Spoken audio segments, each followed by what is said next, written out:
आज इस कार्यक्रम में उपस्थित सभी को मैं अभिवादन करता हूँ।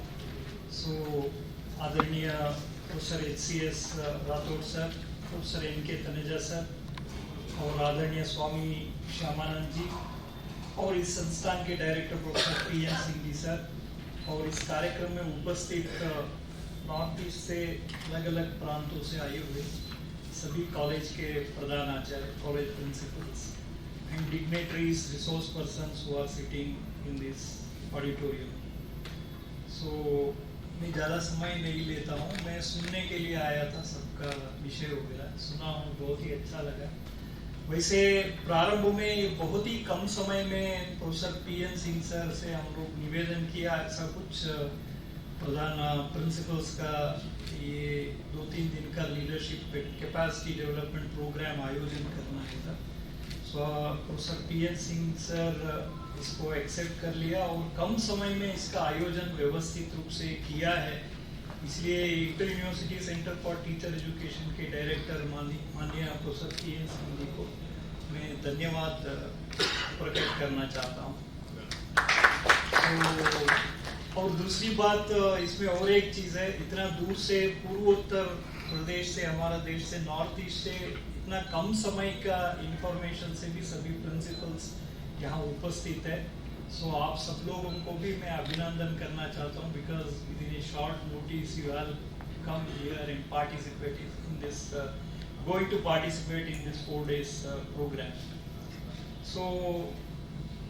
समय भी कम है, आपको और भी सत्र में पार्टिसिपेट करना है। मेरा 2-3 विषय आपके सम्मुख रखने का प्रयास करता हूँ। एक तो आजकल टीचर्स के बारे में ये अभी जो चैट GPT के बारे में चर्चा होता है, चैट GPT को किसी ने somebody asked a question whether you are going to replace the teaching community. Chat GPT answered, no, I am not going to replace as a technology is not going to replace the teaching communities because I am not having emotions. ऐसा उसको chat GPT ने उत्तर दिया है। आजकल हम लोग सुनते हैं वैसे टेक्नोलॉजी से बहुत कुछ मिलता है, लेकिन मनुष्य के नाते जो इमोशंस है, एक भावना है, एक भावनात्मक संबंध है।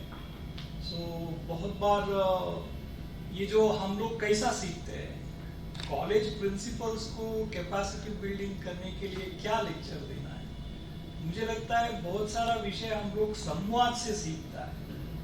डायलॉग या संवाद आजकल हम लोग देखते हैं, उसी में बहुत बड़ा कमी लगता है।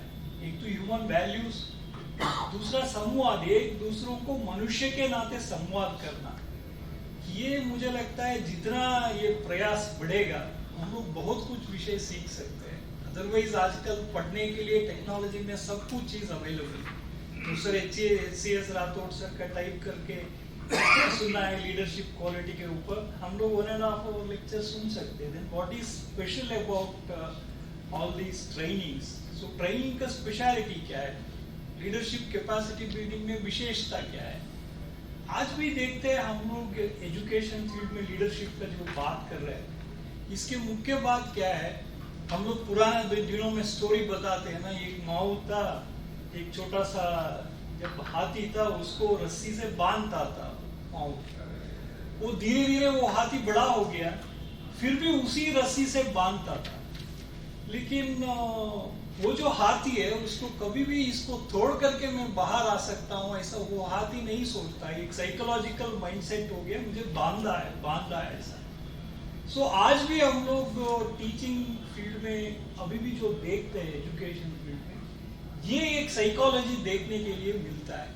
सर हमको UGC से सर्कुलर नहीं आया है, AICTE ने कुछ नहीं कहा है, NEP में तो लिखा है, कैसा इम्प्लीमेंट करेंगे? ये प्रश्न बहुत ज्यादा हम लोग सुनते हैं।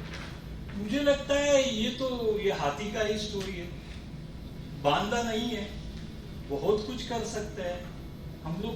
क्लासरूम को अट्रैक्टिव बना सकता है। हमारा लीडरशिप क्वालिटीज का एक्सप्रेशन होने के लिए बहुत संभावना है।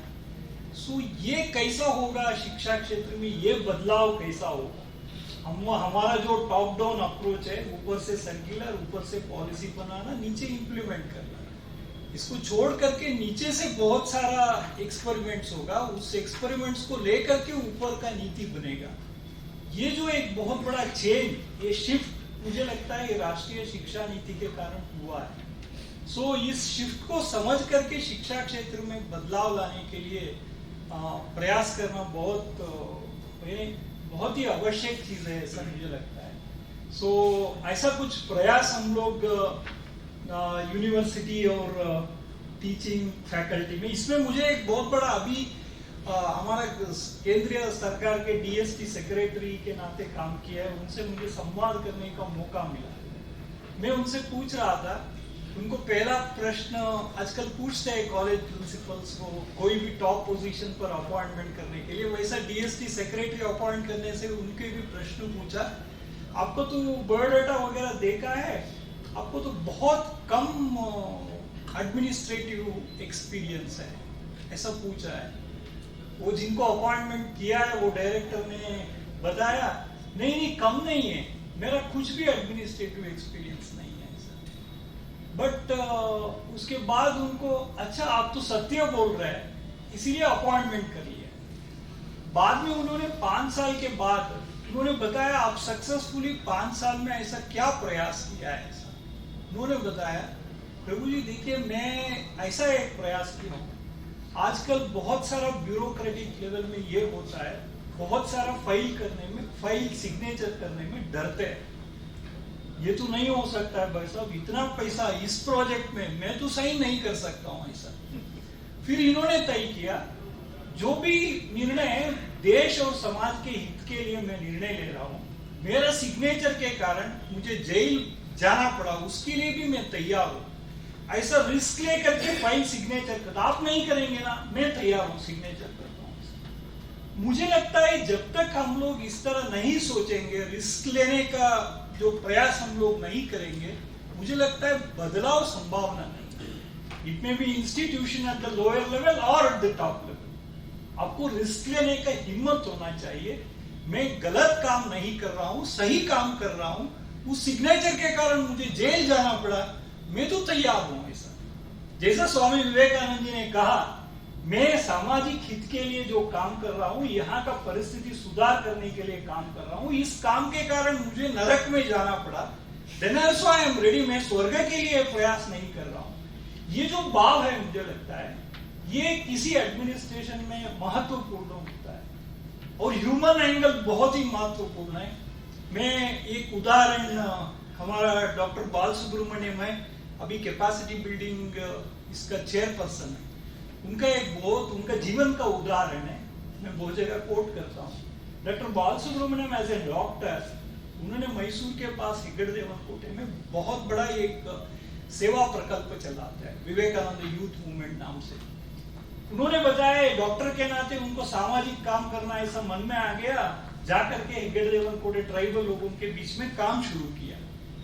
पहला काम क्या किया, उनको रोका, गांव में जाकर समस्या, हमारा आदत है गांव में गया तो प्रॉब्लम के बारे में पूछते हैं, ये तो आदत है हम लोग, गांव में अच्छा भी हो सकता है ऐसा कभी भी नहीं सोचते हैं हम लोग, गांव में तो प्रॉब्लम है ऐसा। पूछा प्रॉब्लम क्या है, एक 40-50 महिला लोग आकर के बताया, सो हमको पीने के लिए पानी नहीं है सर। अच्छा पानी व्यवस्था नहीं है, ये तो यंग डॉक्टर है, उन्होंने बताया। फिर वहाँ कलेक्टर को फोन किया, पानी व्यवस्था करना है, वो आ गया, तो फिर रिग वगैरह लगाया, पानी मिलना शुरू हो गया। हमको दूर से, उनको 4-5 किलोमीटर दूर से पानी लाना पड़ता था। 1 सप्ताह 15 दिन में उन्होंने व्यवस्था कर लिया, खुश हो गया डॉक्टर। जाकर के फिर वही 40-50 महिला उनसे मिला, वो महिला लोग डॉक्टर के पास बात करने के लिए भी तैयार नहीं था कि क्या हो गया, आप तो पूछ रहे थे मुझे पानी व्यवस्था चाहिए, मैं तो कर लिया हूँ 10 लेकिन उसके कारण दूसरा समस्या खड़ा हो गई।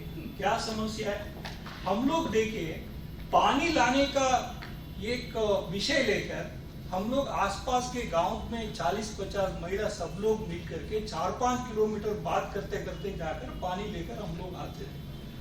अभी घर में जो पुरुष जो है वो अभी बोल रहे हैं अभी तो पानी आपके घर के पास आ गया है ना, क्यों बाहर जा रहे हो ऐसा। फिर ये होता है हम लोग विकास का जो बात कर रहे हैं उस विकास के कारण हमको सही में आनंद मिल रहा है, संतोष मिल रहा है, whether we are happy with the developments, ये नहीं है। इसलिए हम लोग किसी डेवलपमेंट, किसी रिफॉर्म, किसी लीडरशिप के कारण व्यक्ति को सुख, शांति और आनंद नहीं मिल रहे तो उस डेवलपमेंट का अर्थ क्या है? फिर मुझे लगता है फिर आता है जो हम लोग टेक्नोलॉजी और चैट जीपीटी नहीं बनना है, हम लोग उसके आगे बियॉन्ड टेक्नोलॉजी कुछ गुण है वो केवल ह्यूमन बीइंग में है। वो जो मनुष्य का जो गुण है उसको विकास करने में बहुत बड़ा योगदान टीचिंग कम्युनिटी का है, उसमें भी कॉलेज प्रिंसिपल्स का है। मुझे लगता है इस कमी को कैसा दूर करेंगे, ये हमारा क्लासरूम में, ये हमारा टीचिंग कम्युनिटी में आपस में संवाद के माध्यम से ये जो आनंदमय कोश का विकास जो है, जो हमारा पूरा एजुकेशन सिस्टम में है ही नहीं, वही education, it is not just for employment. So शिक्षा का उद्देश्य क्या है, फिर जीवन का उद्देश्य क्या है वो भी पाठ पढ़ाना चाहिए। उसके लिए आप स्वामी जी का मार्गदर्शन लीजिए या हमारा देश का संविधान का मार्गदर्शन लीजिए। हमारा संविधान में भी बहुत कुछ विषय बताया है। आजकल शिक्षा में हम लोग ड्यूटीज के जगह राइट्स के बारे में ज्यादा ग्लोरीफाई कर लिया है। हम लोग डायरेक्टिव प्रिंसिपल्स के बारे में बच्चों को नहीं बताते हैं। आप छोड़ दीजिए हमारा ये सब, आपको सेक्युलर भाषा में भी बोलना है तो बहुत कुछ हमारे देश के संविधान में ही है, उसी को आधार बना करके हम लोग बच्चों को एक स्टूडेंट टीचर, स्टूडेंट कम्युनिटी को बहुत कुछ सिखाने का बहुत बड़ा संभावना है। मुझे लगता है उस दिशा में हमको आगे बढ़ना चाहिए। सो हम सब लोग मिलकर के 4 दिन में ऐसा बहुत सारा विषयों के बारे में चर्चा करेंगे, समझेंगे। ये मैं मानता हूँ ये जो कैपेसिटी बिल्डिंग और ये टीचर एजुकेशन का जो प्रयास है, इंटर यूनिवर्सिटी टीचर एजुकेशन जो प्रयास प्रारंभ किया है, इसको मुझे लगता है जो हम लोग यूनिटी इन डाइवर्सिटी के बाद जो करते हैं, ऐसा नॉर्थ ईस्ट को देश के अन्य भागों में टीचर संवाद, हमारा जो राष्ट्रीय एकता, एकात्मता भाव का एक बहुत बड़ा संदेश भी इंटर यूनिवर्सिटी सेंटर ने दिया है। सो इस प्रयास के लिए फिर एक बार मैं अभिनंदन करता हूँ। बहुत बहुत